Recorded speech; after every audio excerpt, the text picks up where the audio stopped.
What do incense, a trumpet, and hidden transmitters have in common? You're about to find out in this episode of Forgotten Felonies.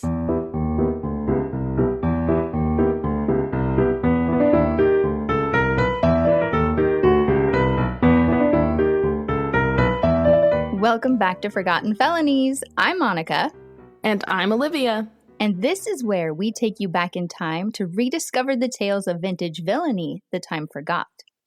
Unfortunately, my beloved brother Christian is sick, so the caramel-coated thunder voice is absent from this episode.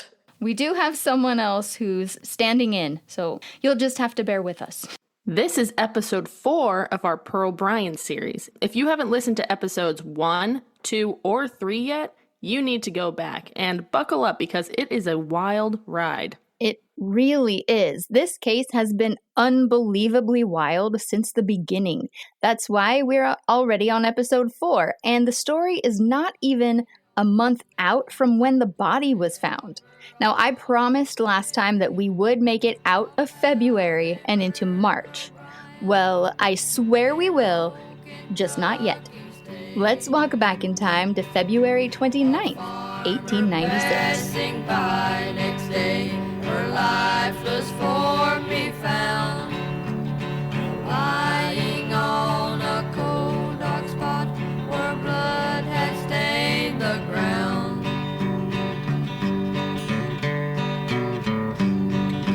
Today, something big was happening, and if the Cincinnati Enquirer was correct, it was the first time anything like it had ever been done in this portion of the entire globe. A high-caste Brahmin and Hindu conjurer by the name of Nathu was on his way to the very place where Pearl's headless body was found, and he was going to conduct a ceremony that would tell him what happened to her missing head. Nathu was 24 years old at this time. He was born around 1872 and lived in a home that was very faithful to the Hindu religion. He was brought up studying nothing but Hinduism, right up until he was 8 years old. At that time, he was kidnapped from his home in Lucknow, India, by a sea captain. He spent the next several years on board a sailing vessel. While he'd been trained to only study religion back at home, his time on the sea vessel opened up new worlds to him, and he wanted to study everything. Nathu was a devout believer in reincarnation of the soul. He was a worshiper of the sun. He was educated in Tamil and Hindustani, and he was considered adept in the mysterious rites of India. His one goal in life was to be as wise as his teachers. He said that his teachers would find it a simple task to locate Pearl's missing head, and if he was able to succeed in the task, it would be to the honor of them and of India. Nathu had originally come to Cincinnati the previous Wednesday, February 26th, so he could perform as an exhibit at Heck and Avery's new dime museum on Vine Street. He did an amazing basket trick where he would climb in, and then his manager would run a sword through the basket, and Nathu would emerge in one piece. There was also a mystical trick by which he would make a mango tree grow. When he got to Cincinnati, he couldn't help but hear the news about the sensational case of Pearl Bryan. The Pearl Bryan tragedy exhibit had been going on that week, and the murder carriage, along with the gray horse, were sitting right next to the stage. Nathu decided that he would like to use his amazing powers to assist in the investigation. He used incense during his exhibit performances, and he would go all around the carriage to purify it. And he would meditate beside it to see if he could determine whether or not this was indeed the vessel that drove Pearl Bryan to her death. He also wanted to help locate the head himself. This offer of help was passed over to the Cincinnati Enquirer newspaper, and 2 reporters got the whole thing set up for Saturday, February 29th. A leap year. Yes. It was 11 o'clock a.m. when 2 carriages left the Cincinnati hotel where Nathu was staying and headed toward the Newport Bridge, which would take them over to Kentucky. One carriage had Nathu and the sacred objects that he needed for the ceremony. He burned incense inside the carriage the whole way. He insisted that he had to ride alone in the carriage because his work would be spoiled if he came into contact with a Christian. Nobody was even allowed to speak to him until he had reached the location. The other carriage held 2 Enquirer reporters and Mr. Rood, who was Nathew's manager. When the carriages reached Fort Thomas, another carriage joined the caravan. This one contained Lieutenant Thomas Atkinson and John O'Meara, who was the city treasurer of Covington, Kentucky, and then one more Enquirer reporter. From there, the 3 carriages made their way to Farmer John Locke's house to tell him that they were planning to do this and to ask for his permission. And then all of them, now including Farmer Locke, made their way to the exact spot where the body had been found. When they got there, Farmer Locke pointed out the very spot and he explained to Nathoo what position the body had been in. And when he was done explaining, Nathoo asked everyone to move back quite a distance. He then changed out of his civilian clothes and into his customary ceremonial Indian dress. He had a red turban on his head. There was a blue kurta, or a shirt, which reached below his waist, and then it was fastened under his lower limbs with a crimson scarf. So I'm trying to picture that in my head, and I don't know. Anyway, he had a necklace of sacred beads around his neck and a beaded bracelet of sacred beads on his wrist as well. The incense that he had burned in the carriage was brought out to the spot where the body had been, and the paper said that it had a strangely sweet odor. A few feet from the spot where the body was found, Nathoo spread a robe. He was about to begin, but then he turned and asked all of the men to move even further away because he could hear their voices and it was distracting his mind. Nathoo removed his shoes and stockings so as to sever the connection between himself and any animal that may have been harmed in the making of those items. And after this, Nathoo began the ceremony, which he called the palmistry of the earth. What do you mean, palmistry of the earth? Well, it was like he was reading the palm of Mother Earth. Interesting. Yeah. I've never heard of this. Yeah. And I'm into more woo-woo stuff. Tarot cards and whatnot. Well, what I find super interesting is that, I mean, he was a big deal, like back in that day. But if you Google him, there's no trace that he existed. Huh. Yeah, it's crazy. So anyway, listeners, you are the only people who have heard of this guy right now. We're reviving him. Yeah, we are. Nathoo, back from the dead. Heck yeah. So anyway, the paper described it all in detail. He sat on the robe, and then he stretched his palms toward the west. He said some words in his native tongue, which meant to ask permission of his sacred teacher to actually find what he was looking for. This went on for several minutes, and then he stood up and he mixed a concoction called lekmi, which is kind of like holy water. He sprinkled the spot where the body was found so he could purify the ground, and then he sprinkled rose petals on the ground to remove all evil influences. Then he sat down and he played a couple different instruments. The reporter actually called the first instrument a hodak, which appears to have been a dolak, which is a small Indian hand drum. So I think he just mixed up the name. Nathoo then played what the newspaper called a naska and said it was a reed-like instrument that produced what the reporter described as weird and uncanny sounds. I haven't been able to determine exactly what instrument they meant by naska, so the newspaper may simply have gotten the name wrong. There's an old reed-like instrument called a shanai, I think, if I'm saying that correctly, from northern India, where Nathoo was from, and it sounds something like this.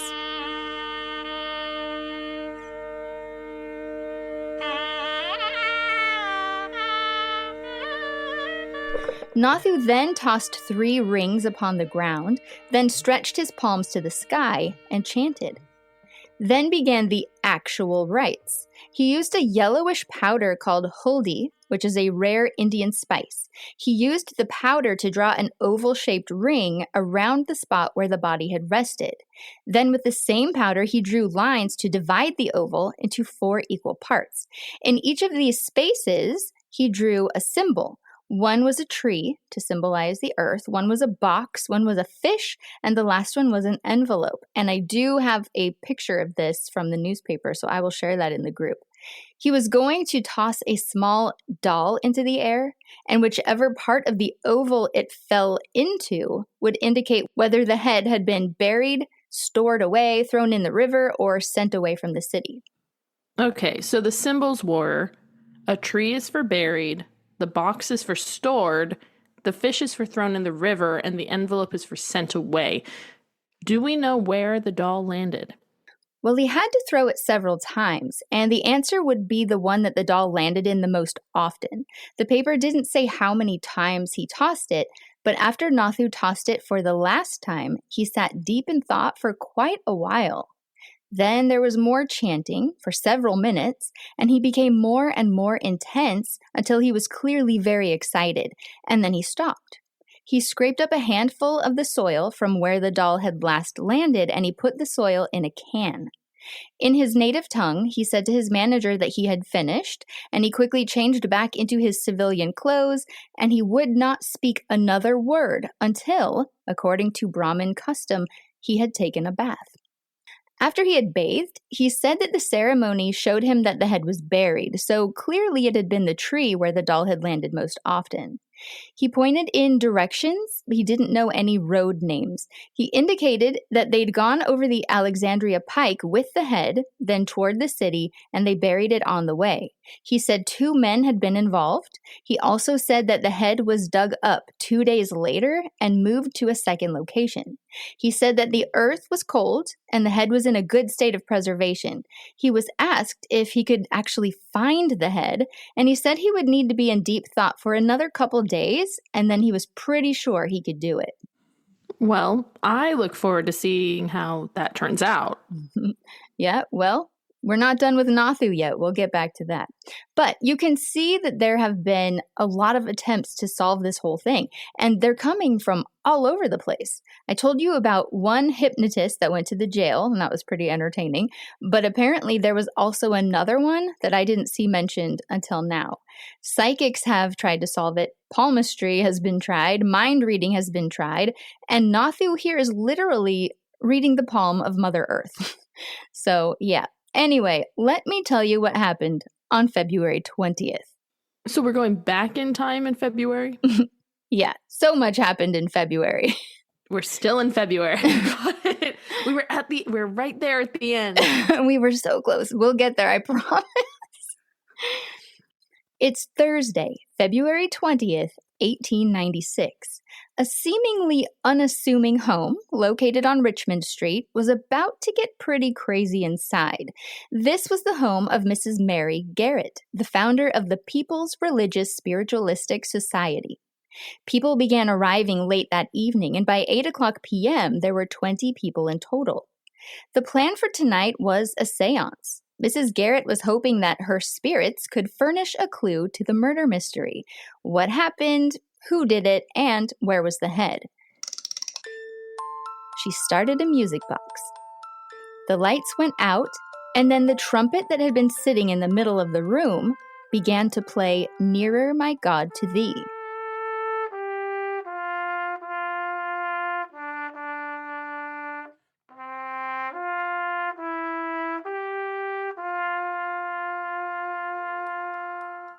Hello, it's me, Dottie. Just moments after the last note, a childlike voice announced itself as Dolly, who was now in control of Mrs. Garrett's body. Dolly first said that all of the current searches for Pearl's head were in vain. It's in the grate. Where? Where?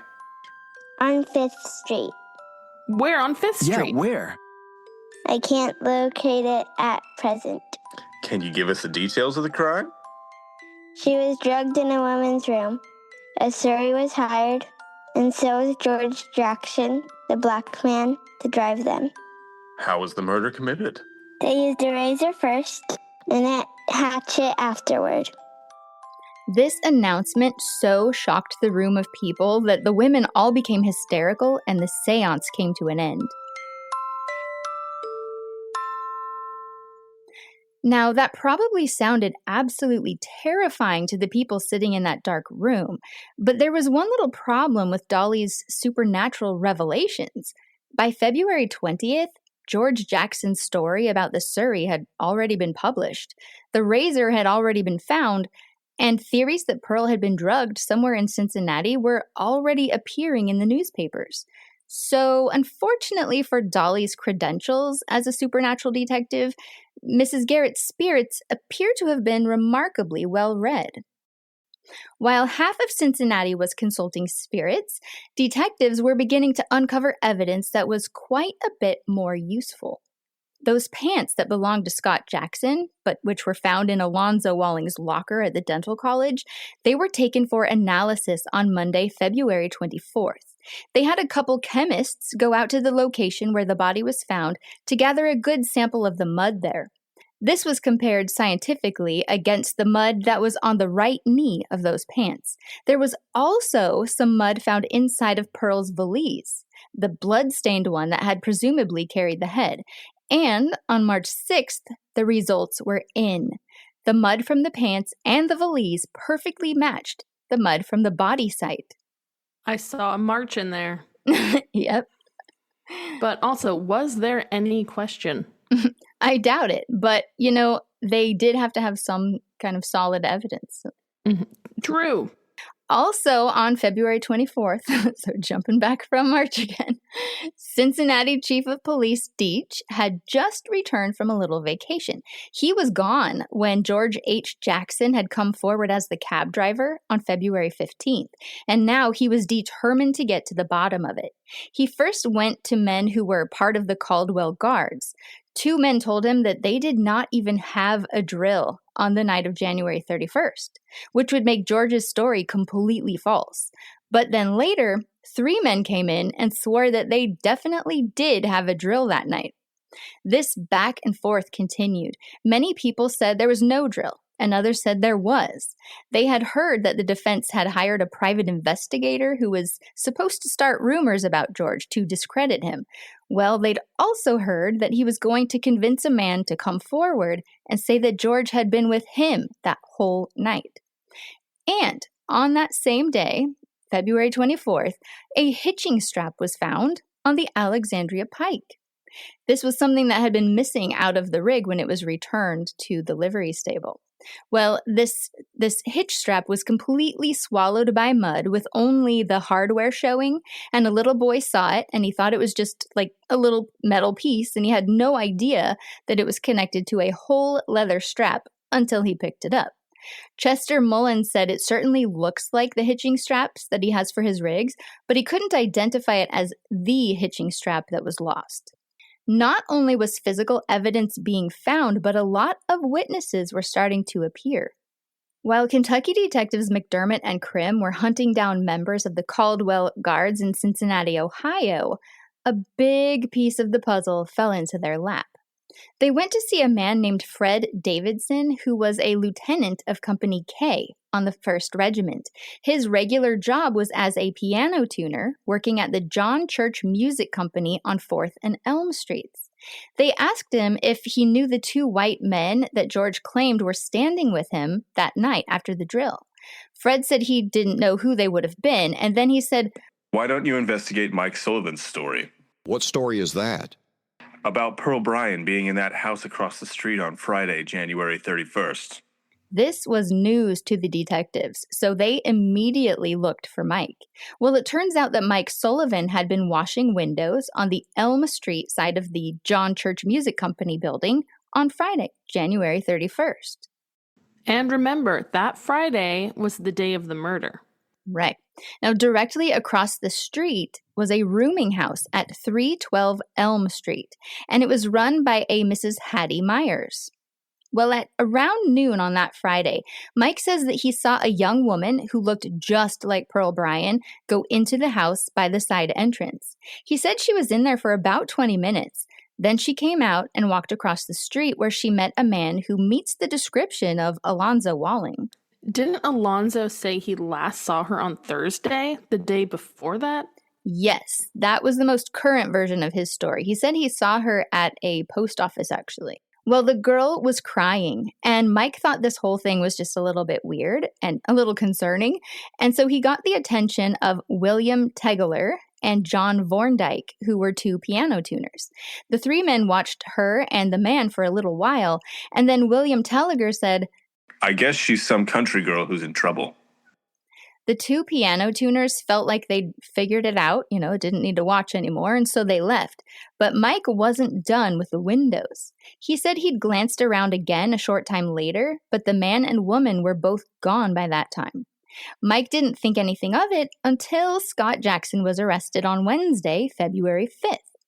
The employees at the John Church Music Company were all talking about what was in the paper, and that's when Mike relayed what he'd seen that day. He said he was positive that the girl he saw had been Pearl Bryan. Someone actually sent word to police headquarters and requested an officer to come out to the music company, but nobody ever came. When a picture of Pearl Bryan was published in the newspaper, Mike saw it and said, "That's the girl." Both Tegler and Vorndijk also identified it as the girl that they had seen crying on the street. So another message was sent to police headquarters, but again, nobody ever came. Chief Deitch said he'd heard nothing about their requests to talk to police, but then an Inquirer reporter looked through the records and saw that an officer was in fact sent out there, but he came back and he said that he couldn't find anybody there who wanted to talk to an officer. Do we believe this officer? I don't. I don't think he went. He probably went somewhere else because, they were really, really busy.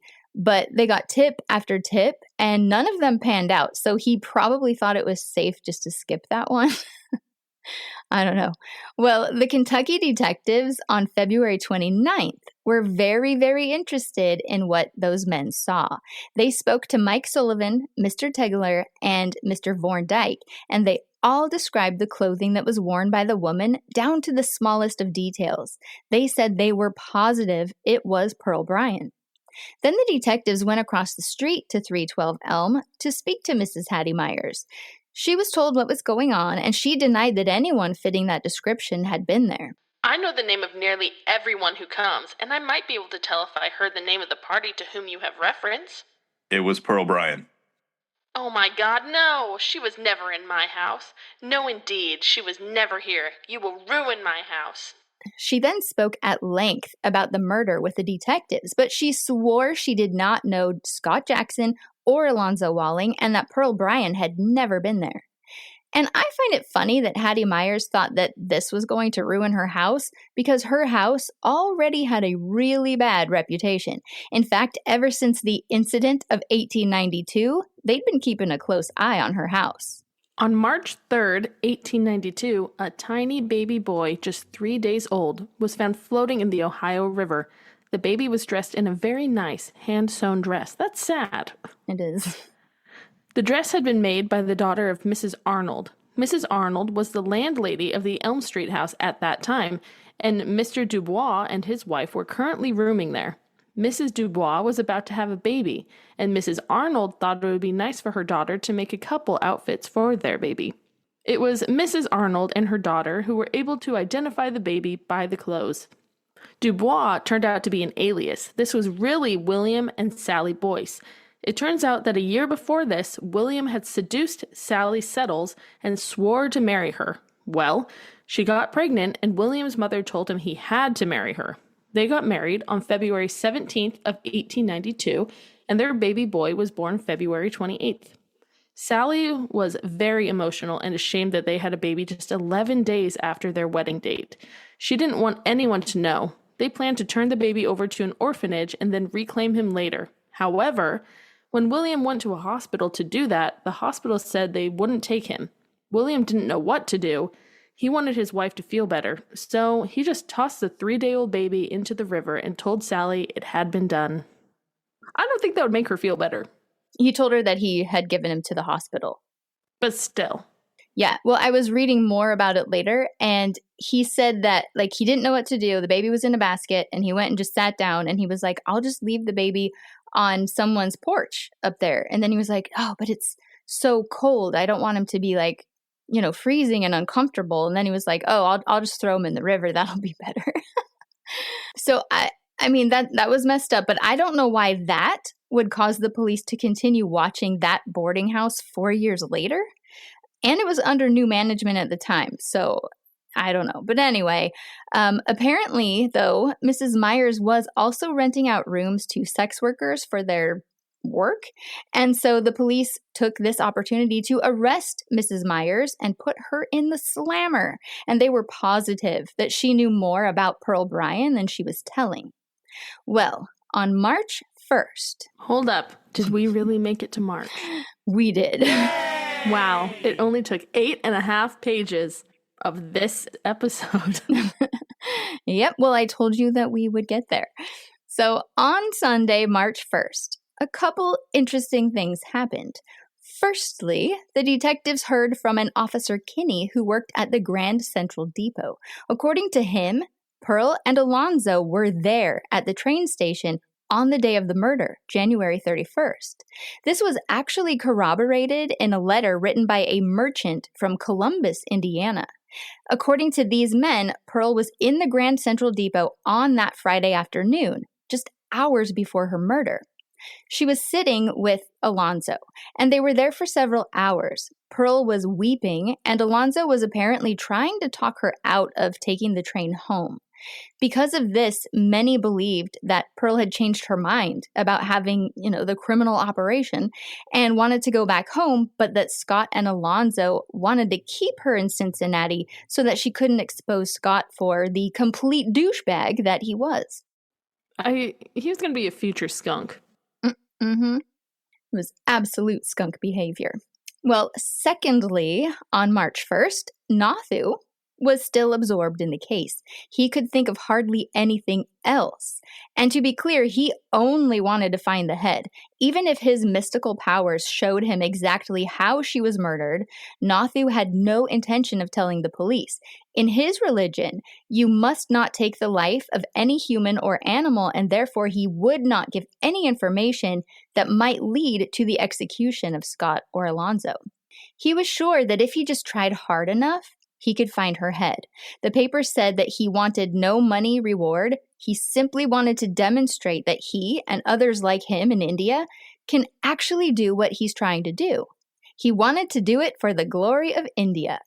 He was just waiting to receive an impression that would tell him where it was. And once that comes, he would go straight to the spot and nothing would get in his way.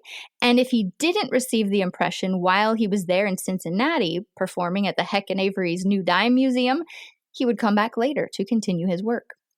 The third interesting thing that happened that day is actually kind of mind-boggling. It's just something someone said. The chief of police over in Covington, Kentucky, was giving a very cynical interview to the paper. He said that he doesn't think either Scott Jackson or Alonzo Walling could be convicted with the evidence that they had right now. What was the motive for the crime? The jury will be expected to believe that Jackson and Walling either murdered Pearl Bryan in cold blood or administered to her by accident an overdose of some anesthetic before performing an operation, which is painless and requires no anesthetic. He sounds like a 21st century doctor in women's health. Yeah. Yeah. So that guy, I was like, I can't believe what I just read.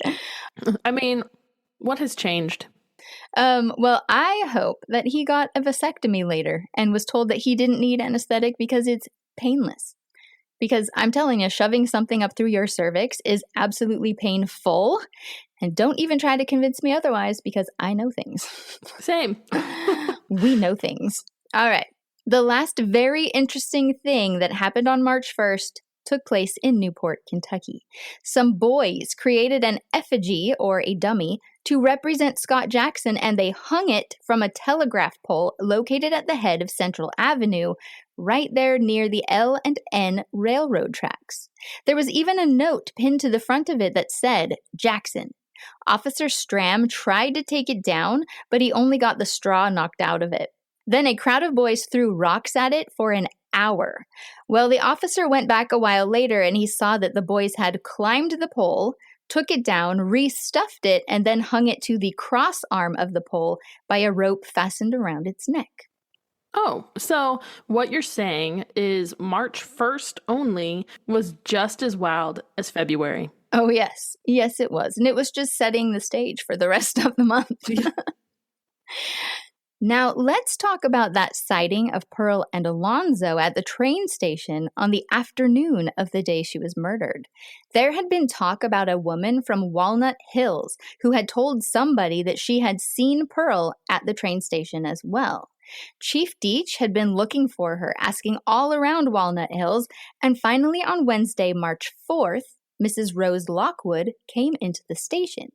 She told Chief Deach that she hadn't come forward sooner because so many people who were giving tips were being criticized as cranks, and she didn't want to sound like one of them.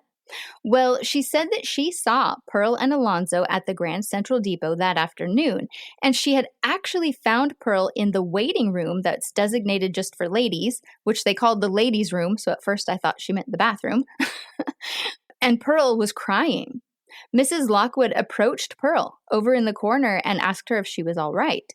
Pearl said to Mrs. Lockwood that Scott Jackson had betrayed her, and she was afraid to go home and confess everything to her parents. She told Mrs. Lockwood that her name was Pearl Bryan and that she lived in Greencastle. Mrs. Lockwood was going to assist her somehow, but then a young man approached and spoke to Pearl alone, and after a short talk, they walked together up Central Avenue, and Mrs. Lockwood didn't see her ever again. When Mrs. Lockwood described the young man, it sounded an awful lot like Alonzo Walling. So it all just sounds like Alonzo is a bigger player in this than Scott was. Well, everyone's like, well, we saw her with him. Hopefully at some point we actually get like some concrete information, but I don't know if we will. But anyway, also on March 4th, Nathu decided to visit Scott and Alonzo in the jail. He was hoping that he could read their faces and get an idea of who these two men were. He was sure with this information, he could more readily get in the right state of passivity, so the right headspace, in which he needed to be in order to receive the information he was hoping to receive.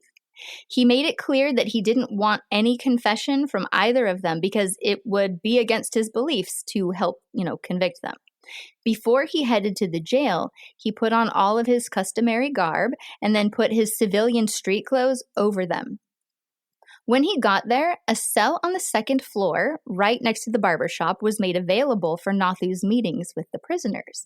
And this particular cell used to be the home of Dominic O'Grady, who was a priest, as well as the murderer of his lover, Mary Gilmartin. Can we cover him? We should look into it, probably. Another murderous priest? I know. We should see if there's enough coverage for a full episode. I'm Googling. Okay. You Googleizing. All right. So when O'Grady was in that cell, Sheriff Archibald had the room prepared so that they could watch him because he became very insane and they wanted to watch and see if he was faking or not. He was causing himself to vomit all the time, and after a while, he would just naturally vomit after eating, and he dropped from 147 pounds to 73 pounds in about a month, if I read it correctly. So, goodness, that's wild. To spy on Father O'Grady, there was a peephole put in the wall between the cell and the barber shop, and it was still there. So this allowed the Enquirer reporters to watch the whole thing between Nathu and the prisoners. Nathu sat with Scott Jackson for about 25 minutes. Scott was so friendly and warm. Nathu had given him a cigarette, which Scott initially regarded as suspicious, but then Nathu lit one for himself, and the two of them smoked together. After about 5 minutes, Scott seemed really into the conversation. He crossed one leg over the other and he leaned forward and he put his hand on Nathu's shoulder. He talked with a lot of gestures and he even invited Nathu to come back and visit him again sometime. Then it was Alonzo Walling's turn. Alonzo barely touched Nathu's hand when he extended it for a handshake. Nathu offered him a cigarette as well, and Alonzo seemed suspicious of it until, again, Nathu lit one for himself. About 10 minutes into the conversation, Alonzo finally lost his sneer of suspicion, and the conversation warmed right up. At one point, Alonzo even had his hand on Nathu's knee, and he'd gently slap it when he was emphasizing something that he said. Alonzo sat with Nathu for about a total of 20 minutes, and at the end, he invited Nathu to come back and visit again. Alonzo actually even gave him one of his business cards. Now, here's what I find really, really fascinating about this entire thing. After he left the jail, Nathu refused to discuss Scott Jackson at all. He would not say a word about it. He wouldn't even say, just what impression he'd had of him. All he said was that the murder of Pearl Bryan never came up in conversation. That was all he would say about talking to Scott. He was willing to discuss Alonzo, though. He said that he firmly believed that whatever role Alonzo may have played in the murder would not have been done out of malice. And he said that Alonzo is a man who could be led to do almost anything for a friend. However, he said, Alonzo would never do anything to avenge a wrong that had been done to him.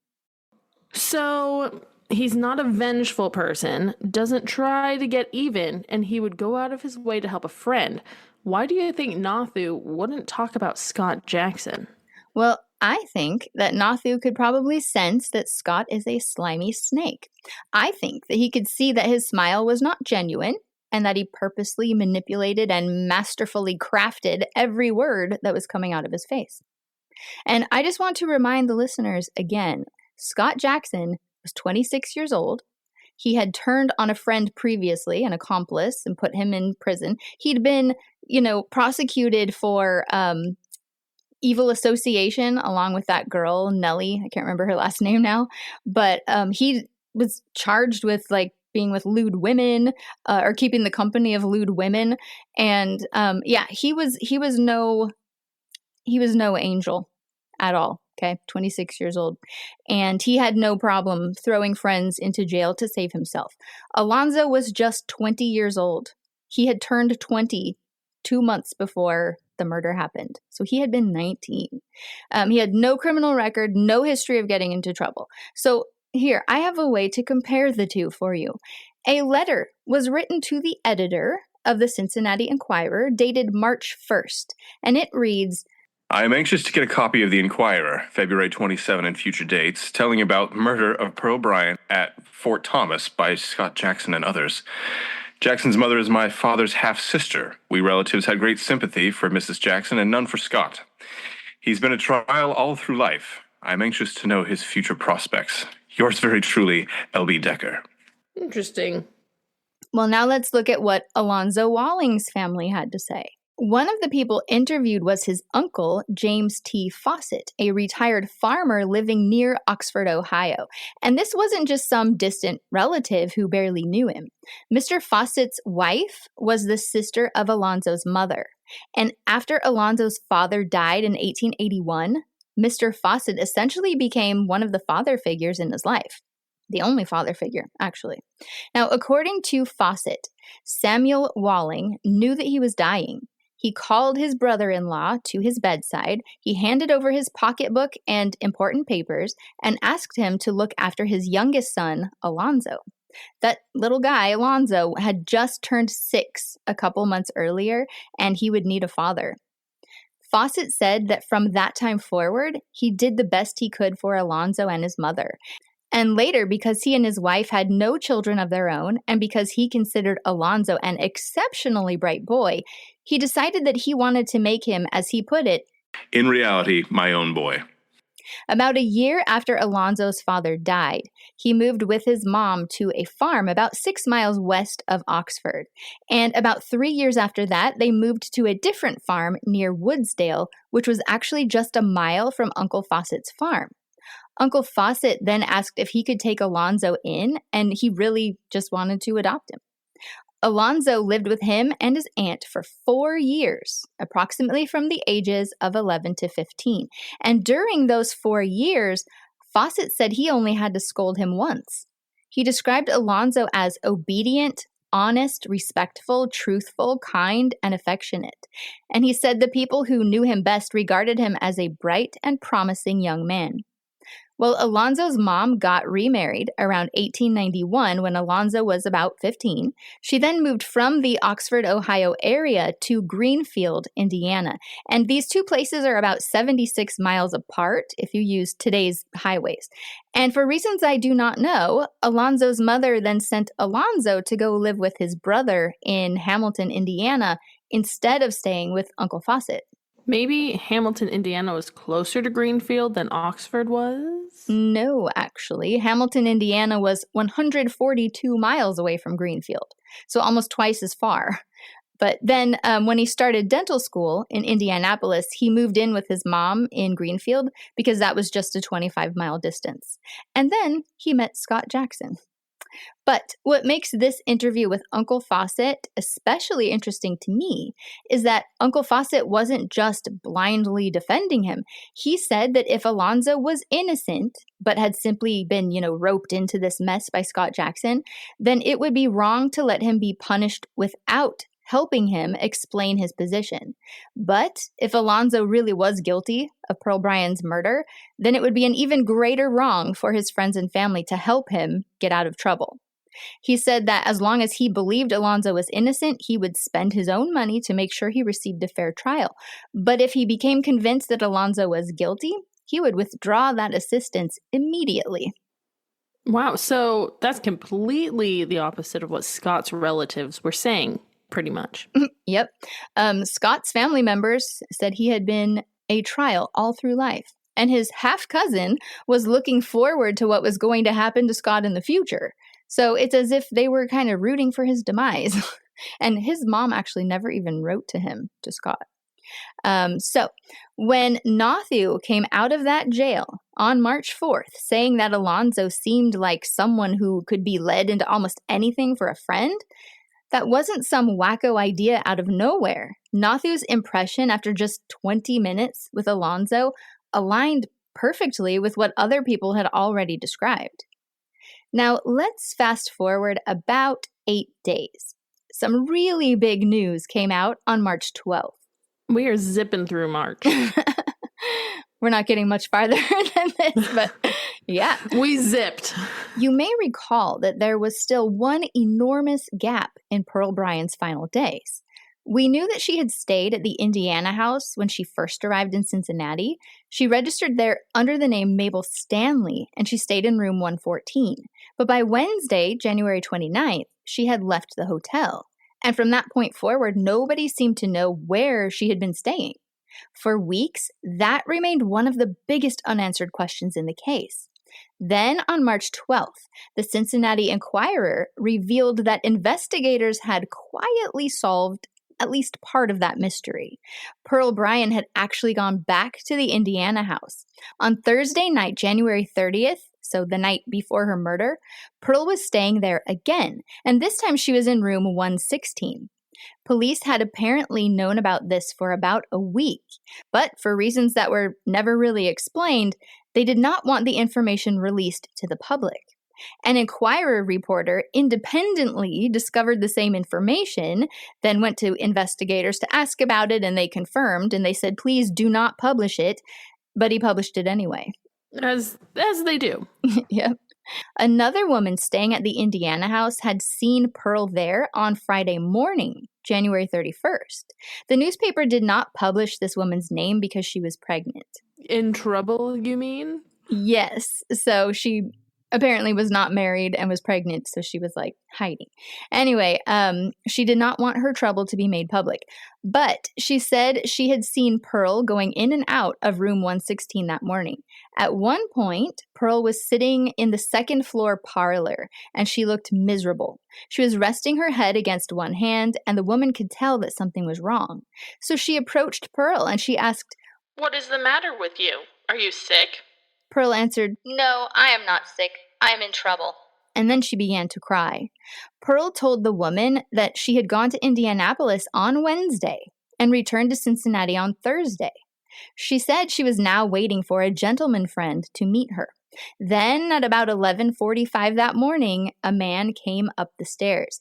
The witness said he resembled Scott Jackson. He was wearing a stiff hat and carrying a valise. When he saw Pearl sitting in the parlor, he stopped, and then Pearl got up and she went out to meet him, and then she left the Indiana house with him. Oh, so Scott finally shows up. Yeah, went and got her. And once again, we have a serious problem with Scott Jackson's story because Scott had repeatedly insisted that the last time he ever saw Pearl Bryan alive was Wednesday morning. But if this witness was correct, Pearl was sitting in the Indiana house on Friday morning, just hours before her murder, crying and saying that she was in trouble, and then Scott Jackson came to get her. Which is interesting because about 3 weeks before this news broke, Scott Jackson had given yet another confession, one that he said was finally complete. It was February 22nd, and Scott was sitting in cell number 21 of the Hamilton County Jail with a night watchman and an Inquirer reporter. He complained that he'd been made the scapegoat throughout the whole investigation and said that if an honest jury eventually found that he had caused Pearl Bryan's death, then he's willing to pay the penalty. Then he gave what he said was the whole story. Now, most of this confession would sound familiar to you guys because this is actually the version I used back in episode 2 when I reconstructed Pearl's final days in Cincinnati. Scott described getting the message from Pearl at the Indiana house, meeting her there, taking her around town, introducing her to Alonzo Walling, and making the arrangements for the abortion. But there is one part of this confession that matters a lot right now. Scott said that he met Pearl at about 11 o'clock Wednesday morning, January 29th. And according to him, that was the last time he ever saw Pearl Bryan alive. Which is a problem now. A pretty big one. And Scott claimed that after Wednesday, Alonzo took over completely. He said he repeatedly asked Alonzo where Pearl was and whether she was all right, but Alonzo would only tell him that she was safe and all right, and refused to say where she was staying. Then, according to Scott, everything changed on Saturday afternoon when he and Alonzo bought a newspaper and read about the headless woman found near Fort Thomas. Scott said he looked at Alonzo and asked, "This isn't your case, is it?" Alonzo supposedly said nothing. Scott then demanded to know what he had done and where the head was. And according to Scott, Alonzo finally replied, "It's all right. Keep quiet and say nothing. I've thrown it overboard." Good grief, I don't believe a word of him. I'm rolling my eyes. I don't believe him. I don't. Yep. Well, Scott claimed that later he returned to their room and found Alonzo with 6 bundles wrapped in paper that needed to be disposed of. And in this confession, Scott admitted that he helped him do it. One bundle went into a sewer and the others were thrown into the river. So even in Scott Jackson's newest version, the version in which he had absolutely nothing to do with Pearl's murder, he was still admitting that after supposedly discovering what Alonzo had done, he helped destroy the evidence. Scott signed the confession and insisted that this was finally the complete story. He had not killed Pearl, he had not participated in the murder, and most importantly, he had not seen her since Wednesday of that week. But now we have a witness placing Pearl back at the Indiana house on Friday morning, just hours before she died, and saying that a man who looked like Scott Jackson came upstairs carrying a valise and left with her. So either that witness was badly mistaken, or Scott Jackson's, quote, complete confession wasn't complete at all. By the first week of March, Scott Jackson and Alonzo Walling had been sitting in the Hamilton County Jail for a month, and during those weeks, something very strange had happened. They had become tourist attractions. People came to the jail every single day just to look at them. At one point back in February, Scott Jackson had received 488 visitors in a single day. And the newspaper said roughly twice that many had been turned away at the door. So almost 500 people went to the jail just to stare at him. And to be clear, my high school graduating class was like 550. So that's like my entire graduating class going on a field trip Yeah. to a jail to stare at someone. Yeah. I mean, it was all like throughout the day, people would show up. It wasn't all like a whole group of them at once, but Well, I'm sure there were groups, though. probably. If there's that many people, it's not just... Yeah, and this wasn't some special event. By March, public curiosity had become part of their everyday lives. That's why Scott started counting, because it was ridiculous and he wanted to show them exactly how ridiculous it had become. They started publishing in the paper the number, like it was this many men, this many women, this many children that Scott had tallied coming through just to see him. Yeah, it was wild. The mornings began at 7 o'clock when the jailers took the prisoner count. At 7:30, they were given breakfast, which was always black coffee and a large piece of bread. The other prisoners were allowed out of their cells to eat, but Scott Jackson, Alonzo Walling, and Will Wood, when he was still there, they were not allowed to eat outside of their cells. Then, around 9 o'clock every morning, the reporters started to arrive. And every new clue, every new witness, every new rumor meant another round of questions. So Scott was usually the first one interviewed because everybody seemed convinced that sooner or later he was going to finally break. Once the reporters were finished peppering the prisoners with their questions, the sightseers began coming through.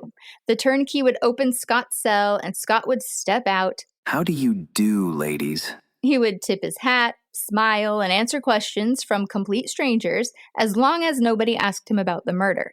Visitors brought him cigars and cigarettes. Women brought him shirts and collars. And so, yeah, for reasons that I cannot explain, this became a whole thing. One woman brought him 4 shirts in a single day, and another showed up that day carrying another shirt, and she wasn't even allowed inside. So why are women bringing shirts to Scott Jackson? I have absolutely no idea. There was no explanation for this at all. The first mention I saw of a shirt, it said that the collar was as sharp as a razor or something. And I was thinking like, oh, is that code for somebody actually like put something in there so it would kill him? Or you know what I mean? I was like, what is this about? But I don't know. I know that he had complained to people that he had no money. He had no friends. His family wasn't backing him at all. And he implied that it was unfair because both Alonzo and William had support. So maybe he had also said something about having no nice clothes for, to wear to court. I don't know. But you know what he did have? What did he have? A Bible. That is true.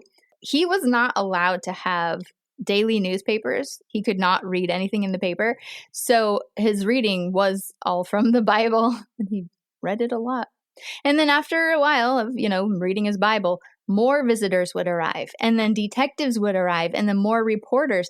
And actually, the reporters were pretty much there all day because they were documenting all of the interesting visits that happened. Mm-hmm. And I saw in one place, in an article, the reporter said that there was a specified supper time, which meant dinner, but where the reporters would all go to supper and then come back. So it was like a structured thing. Huh. Yeah. So they spent a lot of time in there. Now, at around 2 o'clock in the afternoon, the prisoners would get another meal. It was usually soup and meat. And by 4 o'clock, visiting hours finally ended and the prisoners were locked back into their cells. But even then, they weren't necessarily finished for the day because the reporters often returned again around 7 at night, to ask more questions.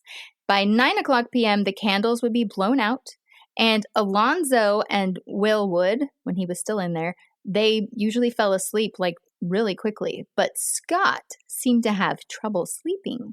It was at this time when he was alone with his thoughts that he started to seem really rattled and nervous about everything. And then the next morning, the whole thing would start over again. So that was their life. So by March, Pearl Bryan's murder had become something people consumed as entertainment. They bought newspapers to follow every development. They bought songs written about Pearl. One was even performed on stage by Charles S. Knight at the Heck and Avery's New Dime Museum. So I love that museum. And as I'm sure you recall, people flocked to Heck and Avery's New Dime Museum to watch actors reenact that tragedy. Including William. Yeah, he went too. But yeah, to see the horse and carriage as well, because it was like she was in this and then they killed her. And then they would go to the jail to stare at the accused killers themselves. So, I mean, the public could not get enough. So Pearl's head is still missing. Investigators still didn't know exactly what happened. Trial didn't seem to be coming anytime soon. And the case was kind of a circus all around. And even while detectives were chasing down real witnesses and physical evidence, the strange side of the Pearl Bryan case showed absolutely no signs of slowing down. Anonymous letters kept arriving. People continued offering bizarre theories. Supposed clues appeared out of nowhere. And sometimes people were apparently just trying to be horrifying. For example, on February 24th, a package arrived at the Cincinnati post office addressed to Alonzo Walling. And at some point during the handling of this package, it accidentally burst open, and out rolled a human head. Wait, the head? No, it was actually a doll head, but it was about life size. It had short auburn hair, and apparently it was realistic enough that the postal clerks were genuinely scared to death, and nobody wanted to touch it. Nobody knew who had mailed it. The package had just been sent from somewhere in Cincinnati. So the clerks reluctantly picked it back up, repackaged it, and sent it along for delivery. But I don't think they gave it to him. But anyway, so a few days later, an actual skull was found. And for a brief moment, everybody wondered whether they had finally found Pearl's missing head. When Scott Jackson was told that they found a head, he immediately wanted details. And he told them that identifying Pearl's skull should be easy because she was missing 9 teeth. Now, Alonzo Walling's reaction was different. When somebody told him that a skull had been found, he simply said, "Is that so?" Then he pulled the covers over his head and went back to sleep. Anyway, that skull was not Pearl's. And then there were the people who insisted that Pearl Bryan wasn't dead at all.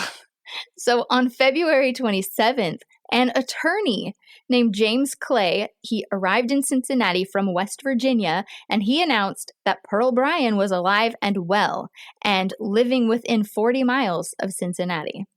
So despite the fact that her family identified her body and he was from West Virginia. Yep. Yes, indeed. And he had an explanation for the body. According to Mr. Clay, yes, the dead woman had been wearing Pearl Bryan's clothing, but that had all been arranged as a decoy. He claimed that he had 3 women who could prove Pearl was still alive, and he confidently announced that within a few days, the whole mystery would be exposed in a sensation unlike anything Cincinnati had ever seen. He even gave the name of one of those supposed witnesses who knew that she was alive. So, a Cincinnati Enquirer reporter tracked her down that very night. She was a perfectly respectable woman who had absolutely no idea what James Clay was talking about. Are we surprised? No. And he was not the only person to claim Pearl was alive. On March 11th, a man named Gabriel Montgomery wrote from West Virginia claiming that Pearl was alive in Huntington. According to his version, the headless woman had actually died in a hospital, and someone had dressed the body in Pearl's clothes and cut off the head so everyone would think it was Pearl. They're both from West Virginia, which makes me think it's the same person. Maybe. And so, but back to it. So it's all a conspiracy, essentially, to make it look like Pearl was dead. But for what reason? Because that doesn't make sense. I know. Like, why? You know? That's so weird. And then there was Harry Donnelly. Harry lived over in Covington, Kentucky, and one night he had a dream. In the dream, he was riding across the suspension bridge in a carriage when he heard a woman's voice calling for help. He looked down toward one of the bridge piers, and he saw the head of a woman floating in the water below. Then he had the same dream again, and again, 3 nights in a row. Let me guess. The police searched because of his dream. They did, yes. They searched because of his dream. Harry finally went to Chief Pugh, who happens to be the guy who said anesthesia wouldn't be necessary for an abortion because it would be painless. Anyway, Harry told him what he had been seeing in his dreams, and the police actually began searching inside one of the hollow bridge piers for Pearl's head. But before you laugh too hard at them, there was a good reason why Harry's dreams were taken seriously. When Harry was a child, he claimed to have had another dream about a murder, and according to the newspaper, information from that dream had somehow contributed to the capture of a murderer named Major Hicks, who was later hanged. I guess that would make you listen a second time. Yeah, and I mean, they believed in all of that mystic stuff back then, so, you know. But anyway, meanwhile, anonymous letters continued arriving almost constantly. One claimed Pearl's head had been buried in the Dayton sandbar. Another claimed the writer had actually followed the killers and watched them bury the head. But the writer is in hiding for an undisclosed reason, and that's why he hadn't come forward yet. Other letters threatened the police. Other letters threatened witnesses. One person even wrote to Sheriff Plummer, claiming to be one of Pearl Bryan's murderers, threatening him for investigating the case and claiming that the head had been thrown into the Licking River. Unfortunately, the writer apparently didn't know the difference between the Licking River and the Ohio River, so probably not our murderer. And they were thinking that particular tipster may have actually been Lulu May Hollingsworth. Are we surprised? Everybody has a clue. She's going to show up in her black veil. It makes sense. I wonder if she did. I can't wait. I haven't finished reading. I haven't read past what is in this episode. So we'll find out together. But anyway, everybody did have a clue. Everyone had a theory. And apparently everybody in the Ohio Valley had access to stationery. Are we surprised? By the first week of March, another major question had to be settled. Where were Scott Jackson and Alonzo Walling actually going to be tried? Ever since their arrests, Kentucky authorities had wanted them across the river. Pearl's body had been found near Fort Thomas, Kentucky, after all. Investigators increasingly believed that she had actually been murdered there, and quite a number of medical examiners agreed with that. Sheriff Plummer wanted Jackson and Walling in Kentucky custody, and he wanted it bad. But their attorneys had been fighting that move. The defense argued that the state of Kentucky could not simply take them unless it had been established that they were actually fugitives from Kentucky justice. In other words, Kentucky was claiming that Scott and Alonzo had committed a crime there and then fled back to Ohio. And that was actually what they were being held for in Cincinnati, since Ohio officials had accepted that the murder had taken place on Kentucky soil. So they were being held as fugitives from Kentucky justice, and the murder charges were in Kentucky. But their attorneys argued that before Kentucky could take them, they had to first establish and prove that the crime had actually been committed on Kentucky soil. The defense said that, that had not been proven, and until it was, they wanted their clients to stay exactly where they were at the much safer Ohio jail. So on Saturday, March 7th, a requisition hearing was held before Judge Buckwalter in Cincinnati. Outside the jail, a huge crowd gathered because everyone expected to see Scott Jackson and Alonzo Walling brought out around 10 o'clock that morning, which was the usual time for court. But the authorities had fooled them. Scott and Alonzo had already been moved before 9 o'clock. By the time the crowd realized what had happened, the hearing was well underway. There was still a large audience inside the courtroom, but this one was mostly made up of attorneys and their friends. So people who the attorneys were able to kind of get passes for, basically, because all other regular people were banned from even entering the courtroom. Well, I guess it does pay to have a lawyer as a friend sometimes. Mm-hmm. And just in case Judge Buckwalter ruled that the prisoners could immediately be sent to Kentucky, there was a 6-seat hack waiting outside nearby, ready to take them across the river. Can you remind me what a hack is? A hack is a taxi, or a cab, but it was pulled by a horse. So, horse and buggy taxi. So they were prepared to move fast. Very fast. The defense attorneys first tried to have Scott and Alonzo's cases considered separately, like that was their first order of business. Well, Judge Buckwalter didn't grant that request, but he pointed out that there were already separate warrants for each of them anyway, so whatever. Then came the important part. The judge decided they should go to Kentucky, but there would be no immediate moving them until the Supreme Court had a chance to look at everything. So everybody had to keep waiting. And while the legal fight dragged on, the question of what might happen if they actually did reach Kentucky became more unsettling. Remember, from the beginning, everyone knew that the old jails across the river had a history of angry mobs getting in, taking out the prisoner in question, and murdering him quite brutally. Now, rumors began circulating that troops might be needed if a transfer took place. On March 15th, Kentucky Governor William Bradley had ordered troops to Frankfort, Kentucky. And almost immediately, people began speculating that the soldiers were really, secretly being prepared for Newport in case Jackson and Walling were transferred there. Well, Sheriff Plummer denied it. He said he had asked for no troops and that none would be sent unless he requested them. Still, it makes sense why that rumor got started. If Scott Jackson and Alonzo Walling crossed that river, protecting them might actually become more difficult than prosecuting them. Then on Monday, March 16th, the decision finally came down. The Supreme Court judges decided that Judge Buckwalter's decision was sound and that Scott Jackson and Alonzo Walling should be sent to Kentucky. Neither of them had much of a reaction when they were told, but their attorneys still did have one option left.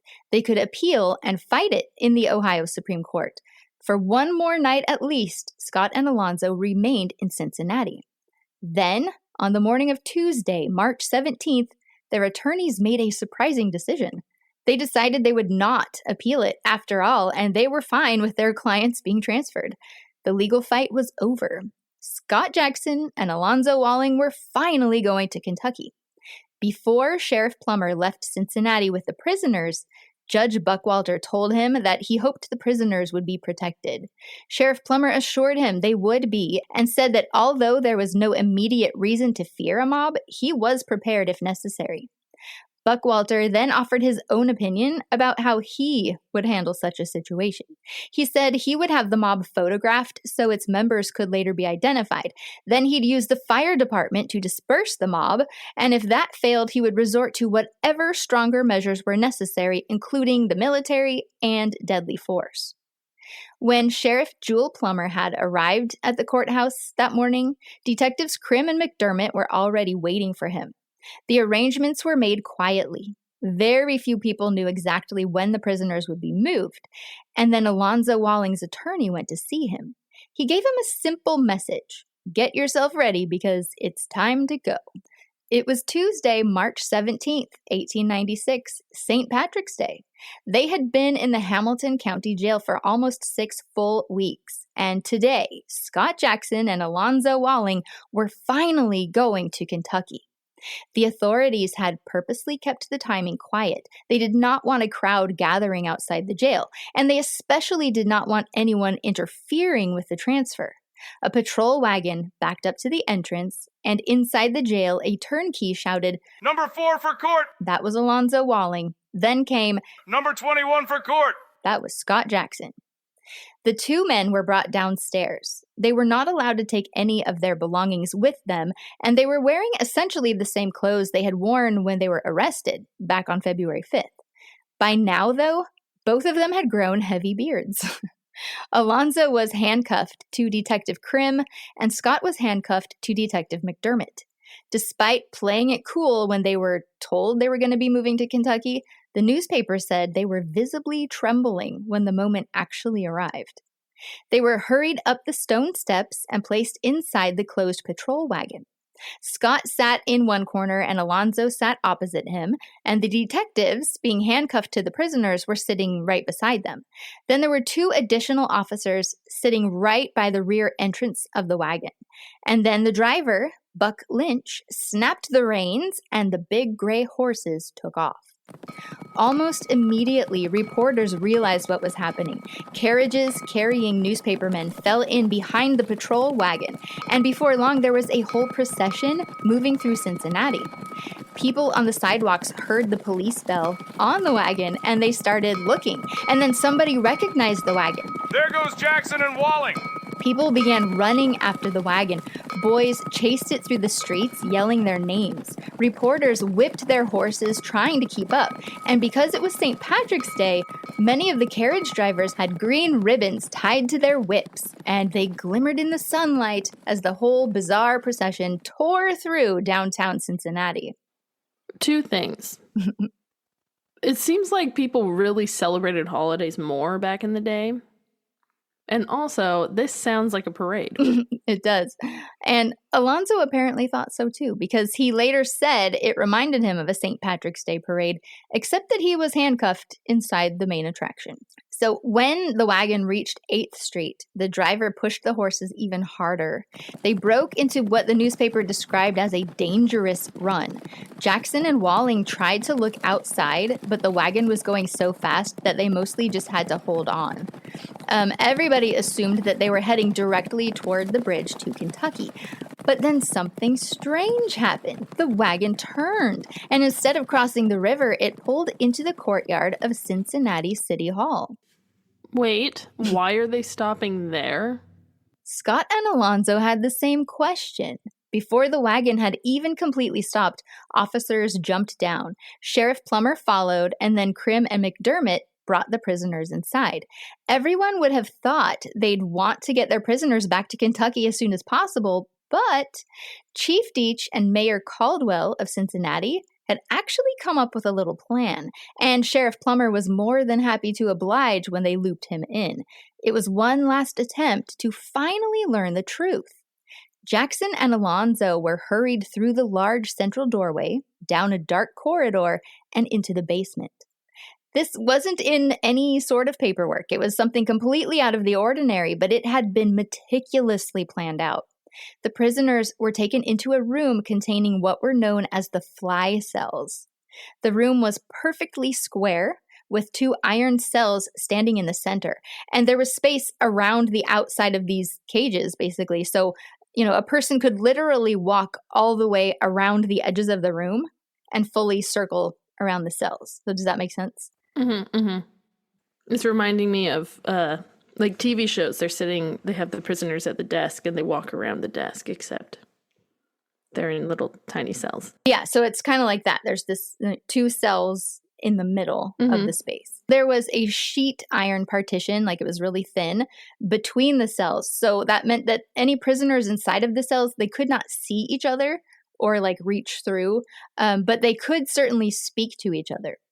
Well, before the prisoners arrived, Cincinnati officials had done some remodeling. Pray tell. Well, city electrician Cabot had been told by Mayor Caldwell and Chief Deach exactly what they wanted. The entire room was lined with heavy wool army blankets, and then several layers of thick paper were placed over those blankets to deaden the sound. Even the heavy oak door was padded.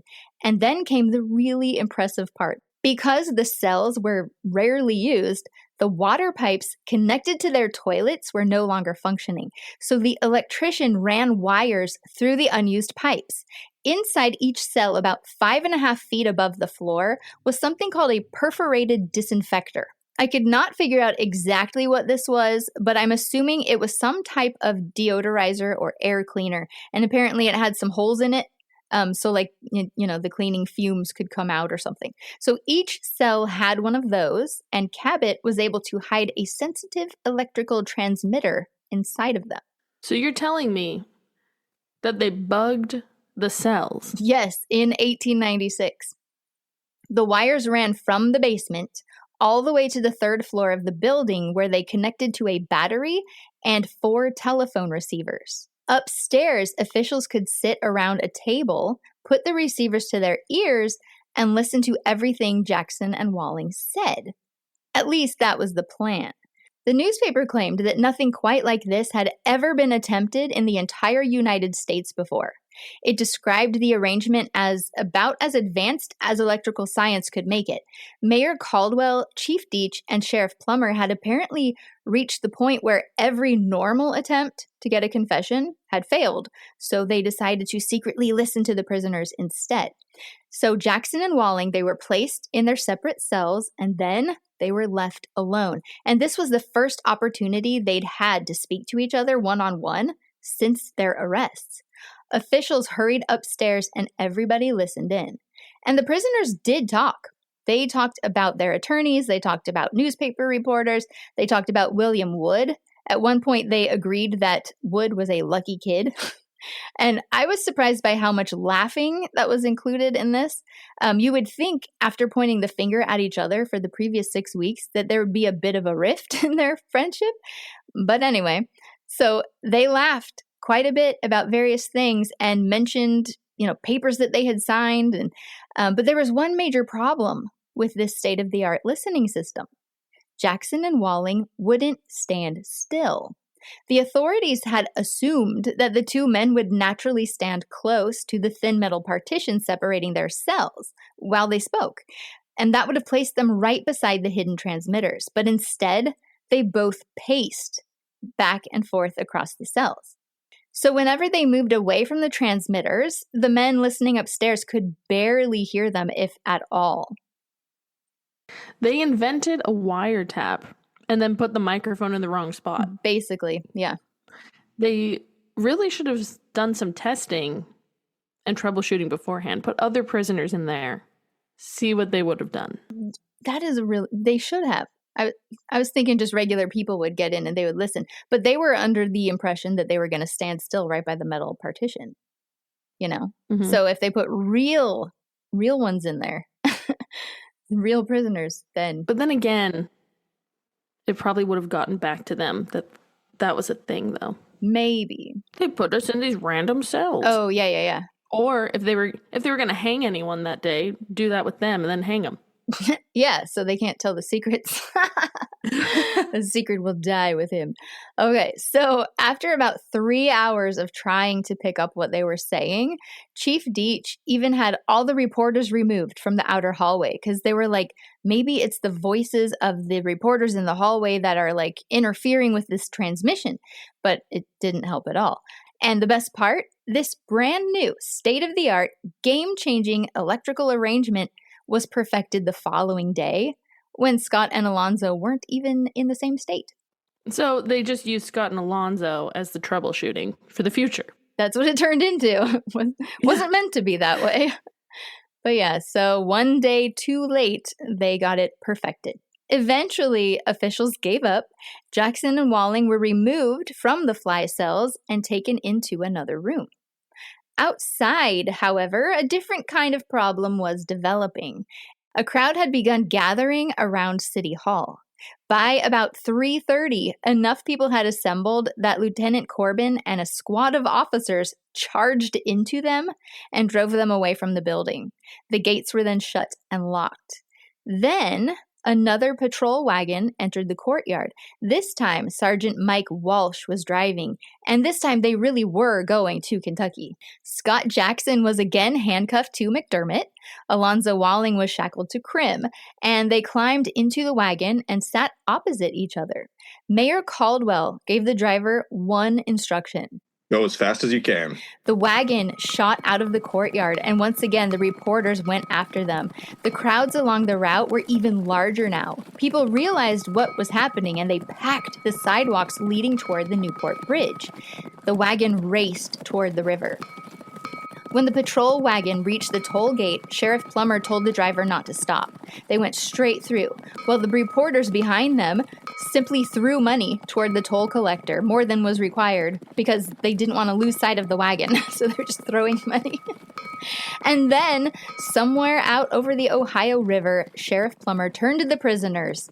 They had crossed the low water mark, and he told them, "We are now in Kentucky." Alonzo Walling shuddered, and then he said, "I am glad of it." Scott Jackson said nothing, but according to the reporter who was in the wagon with them, he looked scared, and things were about to get worse. When the wagon reached the Newport side of the bridge, The horses became frightened and nearly ran wild. Ahead of them was an enormous crowd, mostly men. The moment people realized it was actually the wagon that they had been waiting for, they started to shout. Look, it's Jackson! Jackson and Walling! It's Jackson and Walling! The wagon sped past, and then they started to chase it. Sheriff Plummer had not expected anything that looked this much like a mob. He'd been telling the Ohio authorities all along that they'd be fine, that there was nothing to worry about. The people of Kentucky were just as good as the people of Ohio. Well, it looked like the good people of Kentucky were about to make a liar out of Sheriff Plummer. Detective Krim immediately pulled out his handcuff key. If there's gonna be trouble, I'm out of it. He unlocked himself from Alonzo Walling. Then McDermott did the same with Scott Jackson. I find it so funny that they took off the handcuffs, connecting them to their two prisoners. Well, the thing is, if a mob indeed were to attack that wagon, the detectives did not want to be physically attached to the two men that they were coming for. Like, they would have been pulled out right there with them. And yeah, so when they unhooked themselves, that was when the prisoners really became really scared. Alonzo Walling turned white as chalk, and Scott Jackson was just visibly shaking. The wagon raced through Newport with the reporters and the crowd following behind. Finally, the courthouse was just ahead. The driver turned onto the side street leading toward that old rickety Newport jail, the very jail that Scott and Alonzo had been afraid of ever since the beginning of this case. About 10 officers were already waiting outside. The wagon stopped, and Scott and Alonzo immediately stood up. No two men had ever been as eager to get inside a jail as they were in that moment. But Sheriff Plummer stopped them. Wait until we see what the crowd is going to do. For a few moments, everybody watched. And then it became clear that at least this time, the crowd had come mostly out of curiosity. They just wanted to catch a glimpse of the notorious prisoners, just like everyone in Cincinnati had. Police pushed everyone back, and Jackson and Walling were hurried from the wagon and into the jail. The entire trip from Cincinnati's City Hall, where they'd been in the fly cells, to the Newport jail had taken about 8 minutes. Whoa. Very fast. Yeah. I didn't realize they were that close. I mean, it should have taken longer. They were going as fast as they could. Yeah, I mean, it was just right over the bridge. But yeah, and just like that, Scott Jackson and Alonzo Walling were finally prisoners of the state of Kentucky. Scott was placed in cell number 7, the cell nearest the jail door. He looked around and he decided it wasn't too bad. Alonzo was taken upstairs into the female ward and placed in a cell that did not even have a number.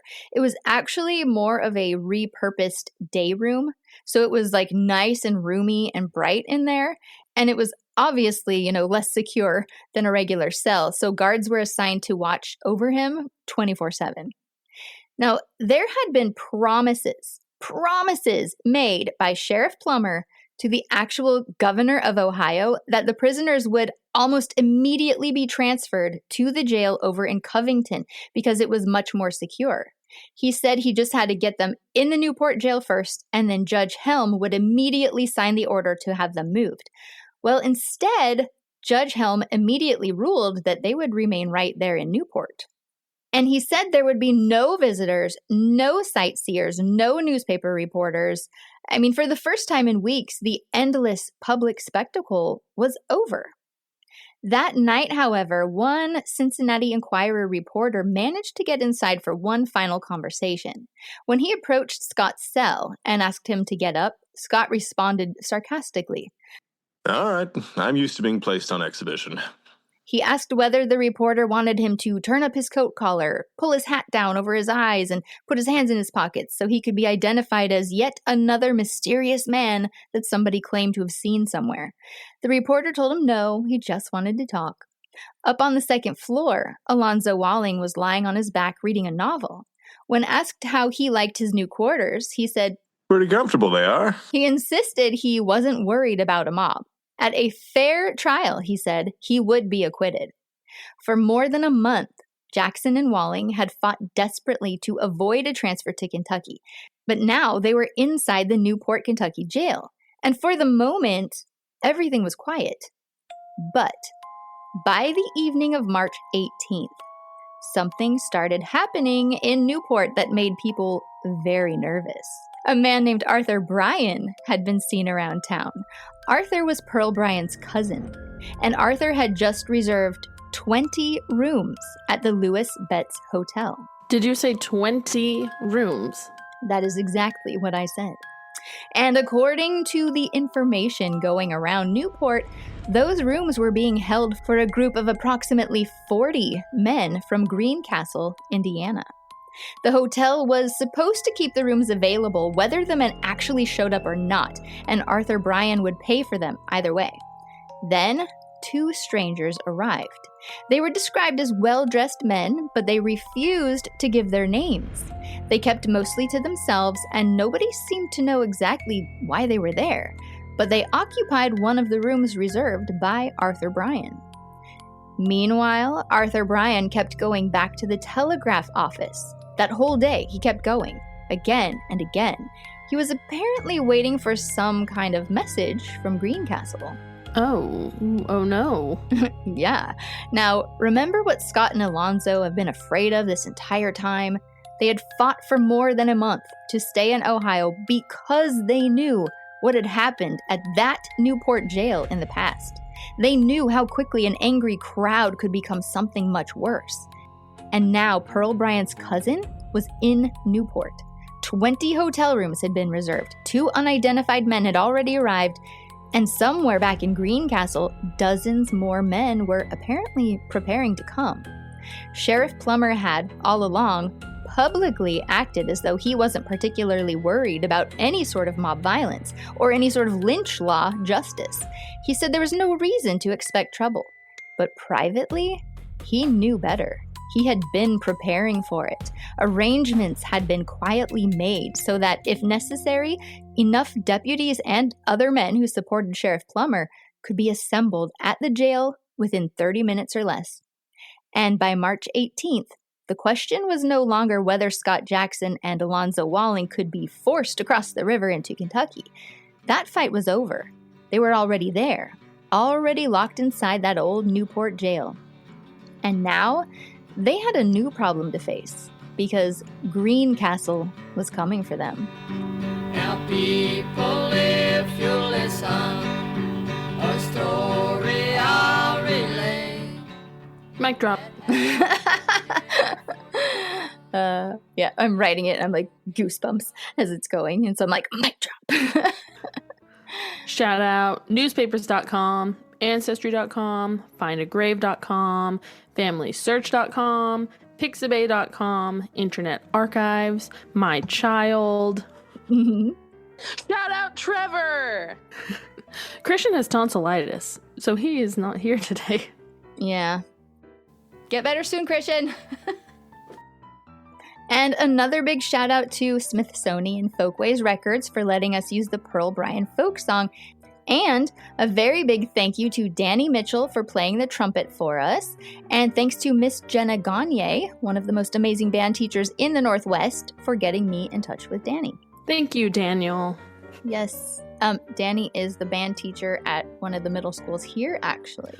Oh, so it's not a student. No. Okay. Yeah, and so Jenna Gagne, I've known her forever. She's a band teacher in Gresham. And then Danny Mitchell is the band teacher at Timber Ridge. But yeah, when I contacted Jenna, she was like, I'm not at home and my trumpet's at the school, but I can get you in touch with my friend Danny because he's a pro, she said. Well, there we go. And what did he say? He said yes, and then he sent it while I was sleeping last night. He sent it to for my free? email. Yeah. Now he's in a podcast. Yep. He can add that to his resume. Yeah.